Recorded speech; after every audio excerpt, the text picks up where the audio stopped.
আসসালামু আলাইকুম।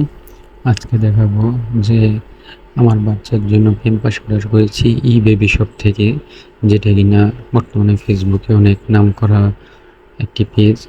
এটার প্রোডাক্টগুলি অনেক ভালো।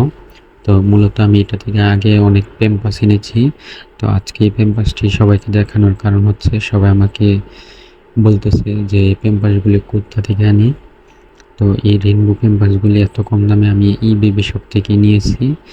আপনার চাইলে আরও অনেকগুলি ফেসবুকে শপ আছে। তো মূলত আমি এটা থেকে প্রথম আনার পরে আমার কাছে ভালো লেগেছে, তাই আমি এটা থেকে আনলাম। কিন্তু বাচ্চাদের জন্য এই রেইনবো প্যাম্পাসগুলি অনেক ভালো, বাচ্চাদের ক্ষতি হয় না তেমন। তো ভালো থাকবেন সবাই। এই প্যাম্পাসগুলি আনতে হলে অনলাইনে বিভিন্ন শপ আছে, যার যেটা পছন্দ ওই শপ থেকে নিতে পারেন। ধন্যবাদ। যদি ভিডিওটি ভালো লাগে অবশ্যই লাইক, কমেন্ট, শেয়ার করে দিয়ে যাবেন।